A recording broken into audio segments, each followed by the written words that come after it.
신앙 고백하심으로 새벽기도 시작하겠습니다.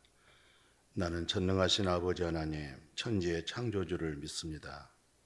나는 그의 유일하신 아들 우리 주 예수 그리스도를 믿습니다. 그는 성령으로 잉태되어 동정녀 마리아에게서 나시고 본디오 필라도에게 고난을 받아 십자가에 못 박혀 죽으시고 장사된 지 사흘 만에 죽은 자 가운데서 다시 살아나셨으며 하늘에 오르셔 전능하신 아버지 하나님 우편에 앉아 계시다가 거기로부터 살아있는 자와 죽은 자를 심판하러 오십니다. 나는 성령을 믿으며 거룩한 공교회와 성도의 교제와 죄를 용서받은 것과 몸의 부활과 영생을 믿습니다. 아멘. 하나님의 말씀 히브리서 5장 1절 말씀 봉독에 올리겠습니다. 대제사장마다 사람 가운데서 택한 것이므로 하나님께 속한 일에 사람을 위하여 예물과 속죄하는 제사를 드리게 하나니. 아멘.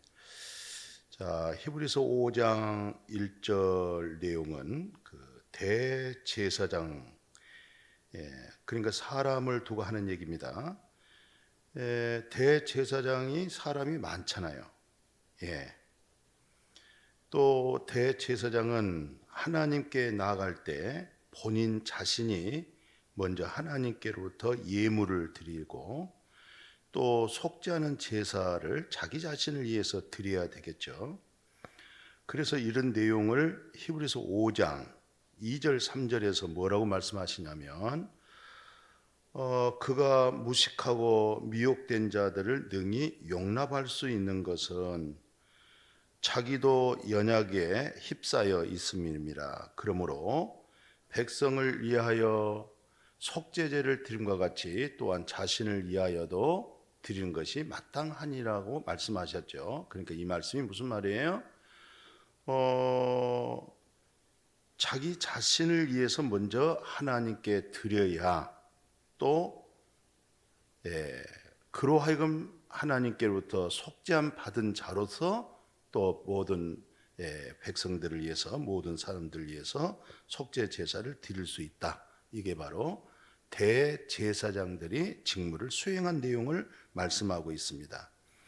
근데 여기서 이제 오늘 본문 내용의 깊은 뜻은 뭐냐면 그 히브리서 7장 27절에 보면 그가 저 대제사장들이 먼저 자기의 죄를 위하여 다음에 백성의 죄를 위하여 날마다 제사 드리는 것과 같이 할 필요가 없나니 이는 그가 단번에 자기를 드려 이루셨습니다. 이 말씀이 굉장히 중요한 거죠. 그러니까 예수 그리스도의 대제사장 또 구약적으로 아론의 후손들로 하여금 세워진 대제사장, 다시 말하면 이 땅에서 모세의 율법으로 사람을 세워서 대제사장을 세웠던 일들과 그리고 마지막 대제사장, 그러니까 마지막 대제사장이라고 하는 것은 땅에서 율법에 의하여 세운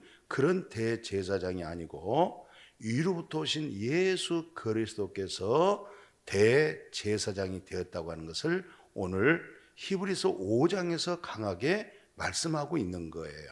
그것을 이제 히브리서 7장 말씀해 드린 것처럼 그 27절에 그 부분에 대해서 좀 해석을 하는 거죠.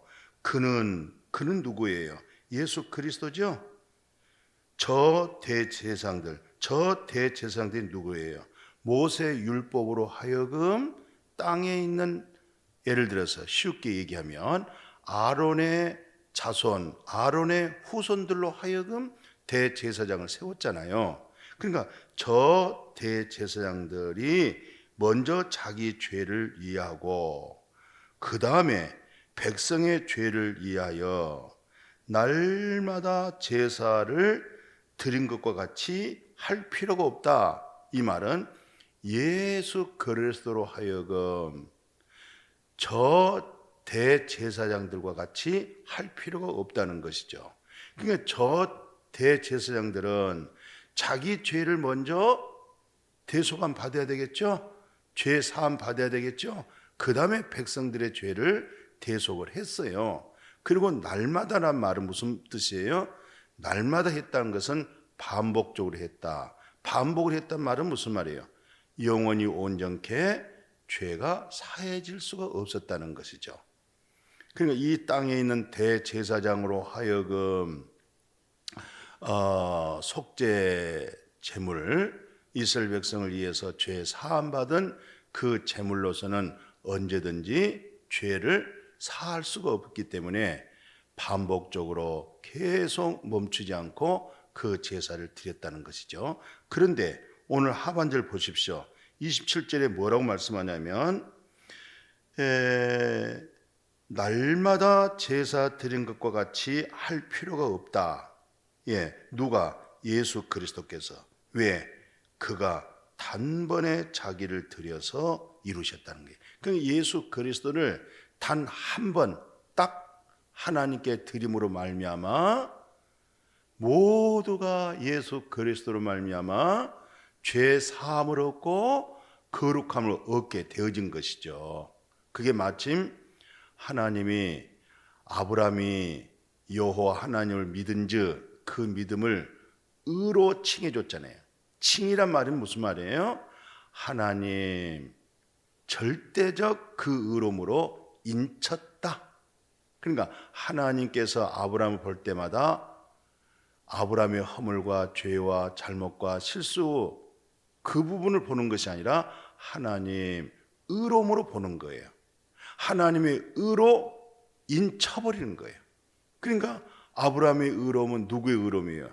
절대적 하나님 의로움이 되는 거고 또 그 하나님의 의로움이 누구에게 있어요? 아브라함에게 있는 거예요. 마찬가지로 오늘 땅에 있는 대제사장들로 하여금 하나님 앞에 제사 드리는 것으로 인해서는 언제든지 의로워질 수가 없었던 거예요. 그러니까 반복적으로 계속했던 거예요. 근데 예수님은 저 대제사장과 같이 않는 거예요. 예수 그리스도께서 대제사장이 되셔서 그 몸으로 하나님께 단 이례적인 것입니다. 딱 한 번 하나님께 드림으로 말미암아 그 예수 그리스도로 인해서 우리가 하나님께로부터 의로움으로 인침을 받는 거고 예수 그리스도로 말미암아 우리가 하나님께로부터 거룩함을 얻는 거예요. 근데 실상 거룩은 하나님만 거룩한 거잖아요. 그 하나님의 그 거룩함을 얻었다 이 말은 하나님이 우리 안에 거함으로 하나님으로 인해서 거룩함이 되는 거고 하나님이 우리 안에 거하심으로 하나님만이 의로운데 그 하나님으로 인해서 우리가 의로워진 거예요. 이게 정말 우리 기독교에 있어서 아주 중요한 복음의 본질입니다. 이 말씀이 정말 마음에 샛별처럼 마음에 확 밝게 떠올랐으면 참 좋겠어요. 듣고 배운 머리의 믿음이 마음에서 확 밝아지는 거예요.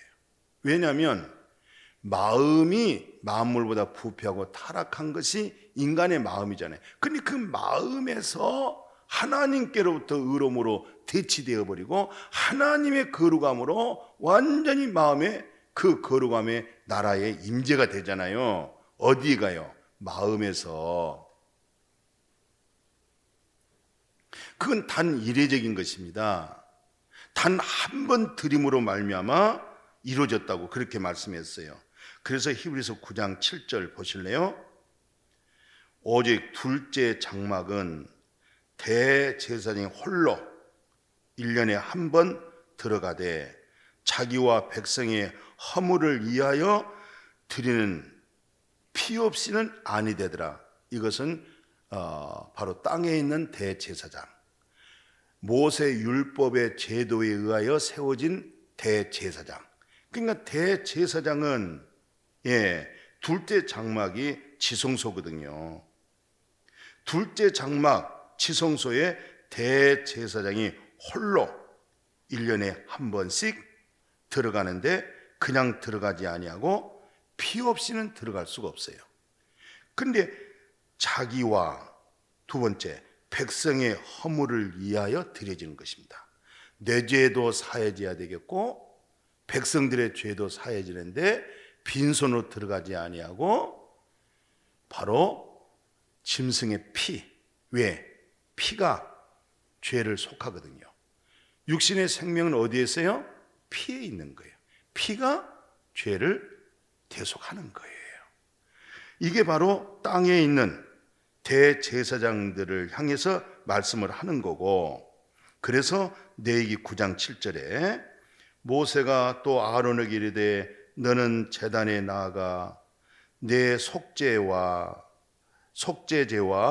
내 번제를 드려서 너를 위하여 백성을 위하여 속죄하고 또 백성의 예물을 드려서 그들을 위하여 속죄하되 여호와의 명령대로 하라. 그러니까 오늘 말씀 그대로, 내게 있는 말씀 그대로 뭐라고 명령했어요? 대제사장 너는 너를 위한 속죄와 또 백성들의 죄의 허물을 위하여, 바로 둘째 장막이 뭐예요? 지성소죠? 거기 속죄소, 법궤가 있잖아요. 법궤 위에 뚜껑이 속죄소판입니다. 예, 거기에 피를 바르는 거예요. 피를 발랐다 이 말은 이스라엘 백성들의 모든 죄를 피로 덮었다. 예, 피로 덮었다는 거예요. 그런데 오늘 여기서 주로 뭘 말씀하고자 하냐면 레위기 16장 6절에 보면 아론은 자기를 위하여 속죄제에 수송아지를 드리되 자기와 집안을 위하여 속죄하고, 그러니까 모세 율법에 의하여 철저하게 속죄제를 드려라. 그러나 그 속죄제는 무엇으로? 짐승의 피로. 피 없이는 둘째 장막 지성소에 들어갈 수가 없는 거예요. 그러나 이 제사는 언제나 계속 반복하고 또 반복하고, 예, 이 끝이 없는 거예요. 왜 끝이 없을까요? 왜 반복할까요? 이 제사로 하여금은 영원히 온전케라고 하는 죄 사함을 얻을 수가 없기 때문에 그런 거예요. 그러면 이 속죄제는 무슨 의미가 있을까요?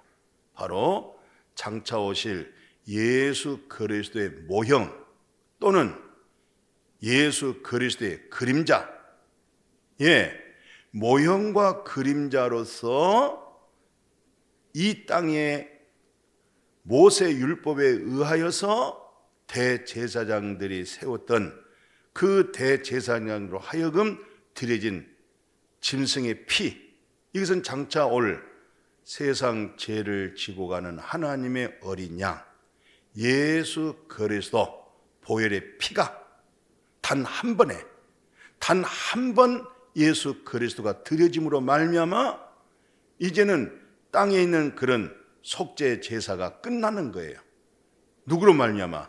예수 그리스도로 말미암아. 그래서 예수 그리스도께서 물과 피를 다 쏟으시고 옆구리에서도 피를 쏟으시고, 그리고 땅에 있는 성막에 그 법궤 속에 있는 속죄소에 피를 뿌린 것이 아니고 하늘에 있는 성막, 하늘에 있는 속죄소, 거기에 예수 그리스도의 보혈의 피가 완전히 그 속죄소에 예수 그리스도의 보혈의 피로 말미암아 전능하신 하나님, 거룩하신 하나님께로부터 우리가 의로움을 받고 우리가 죄 없이함을 받는 것이고, 하나님이 우리의 죄를 기억할 수가 없는 거예요. 누구 때문에? 예수 그리스도로 하여금. 그러니까 전부 다 우리는 예수 그리스도로 말미암아 하나님께 감사하는 거고, 예수 그리스도로 말미암아 하나님께로부터 난 의로움을 얻는 것이고, 예수 그리스도로 말미암아 하나님의 거룩함을 얻는 것이고, 예수 그리스도로 말미암아 우리는 하나님 나를 이처럼 사랑하사 독생자 예수 그리스도로 말미암아 멸망하지 않고 영생을 얻게 하는 이 놀라운 사랑을 받게 해줬던 거예요. 이 말씀이 진리의 성령으로 마음에 깊이 새겨지고, 다시 한번 말씀드립니다. 마음의 샛별처럼 밝아져서 복음의 감격, 복음의 기쁨, 이런 기쁨의 능력으로 함께 2022년도 살아갈 수 있기를 주의 이름으로 평생 복음으로 그 능력으로 그 기쁨으로 살아갈 수 있기를 축복합니다. 아멘. 거룩하신 아버지, 땅에 있는 대제사장들은 자기 자신의 죄를 위하고 백성들의 죄를 위하여서 또 백성들의 허물을 위하여서 1년에 한 차례씩 지성소에 들어갔습니다. 그러나 피 없이는 들어갈 수가 없었습니다. 육체의 생명은 피에 있고 피가 육신의 죄를 사하는 겁니다. 육신의 범죄를 사하는 겁니다. 그래서 피로 드렸는데 그것은 장차 오실 예수 그리스도의 예표요, 예수 그리스도의 모형이요, 예수 그리스도의 그림자요. 그래서 오늘 하나님 말씀하시기를 히브리서 7장 27절에 그가 예수 그리스도께서 단 한 번에 자기를 하나님께 드림으로 말미암아 우리가 온전한 영원히 거룩함, 구원, 의로움을 얻게 되어진 줄로 믿습니다. 이 복음이, 이 진리가, 이 말씀이 마음에 새겨져서 되새김질하면서 영과 생명의 거룩함으로 이루도록 주님 축복하여 주옵소서. 예수님의 이름으로 기도드렸습니다. 아멘.